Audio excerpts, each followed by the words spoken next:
Any representative democracy should be representative of the people. Ours isn't. Well north of 80% of us want far greater regulation of guns than we got with the recent milquetoast bill. And even that weenie bill required amassing hundreds, perhaps thousands, of murdered people to sufficiently motivate legislators captured by the gun industry to find the courage to stand up for little school kids. Not representative. By the way, Canada just banned the importation of handguns. They're taking substantive steps to make their country safer. Tell me again why we can't take strong measures to stop, say, school shootings. Note that the word school shootings is a sanitized version of what actually happens. The reality is that children get ripped to pieces by bullets from assault weapons. Read the article in the written post.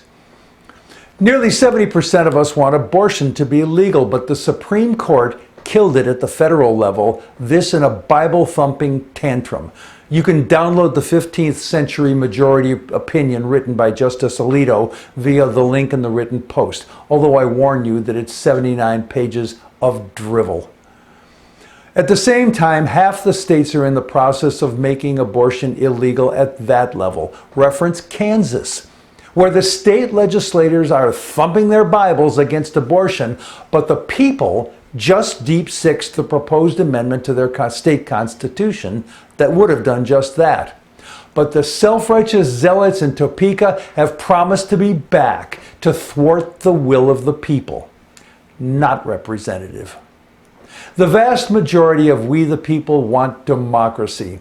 Nevertheless, the Republican Party is doing everything it can to destroy the democracy the majority of us want, as legislators raise fists and lie and pass laws to steal elections from, guess who? We the people.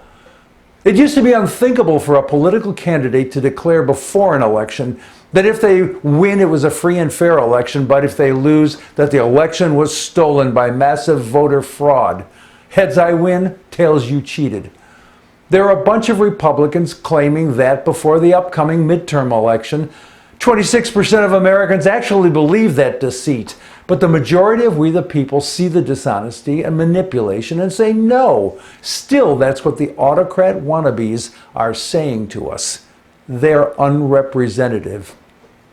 Viktor Orban, the dictator of Hungary, was the keynoter of the Conservative Political Action Committee, CPAC. He spouted racist, anti-Semitic hatred and immigrant slurs. The rabid attendees cheered him wildly. Why are Republicans celebrating dictators like Orban and Putin? All this and more would not have been possible just a short time ago. Can you imagine Republicans as autocrats trashing democracy during the Cold War or during Reagan's presidency? Unthinkable, and it would have been unrepresentative. To be fair, we've always had a minority population of Christian nationalism zealots who want the United States to be a theocracy. That's an autocracy with a religious text as its constitution, full of sufficiently vaguely worded rules ripe for interpretation in any way desired by the autocrats. The only theocracies these despot lovers criticize and even hate are Muslim theocracies in Iran, Afghanistan, and elsewhere. Be clear, though, that the inevitable result of my theocracy is better than your theocracy, insanity, is new crusades. Wait, that's it!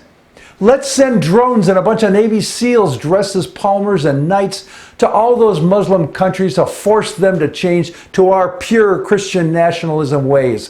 Forced conversion always works so well. And we can apply that same technique to our coastal elites to change their colors to bloody red. This is shaping up to be a joyous global spectacle of outrage and murder on an exponential scale that might satisfy even the apocalyptic world enders. Of course, we'll need world maps, new maps, to be drawn showing that the earth is flat and there be monsters off the edges. Oh, the glory of the age of darkness we'll create with our country run by unrepresentative autocrats. or we can come to our senses and vote out of office the traitors to democracy, the unrepresentative ones, and once again be that shining city on the hill, holding the lamp for all the world to see. And we'll tell Viktor Orban to go away and don't come back. I'm Jack Altshuler.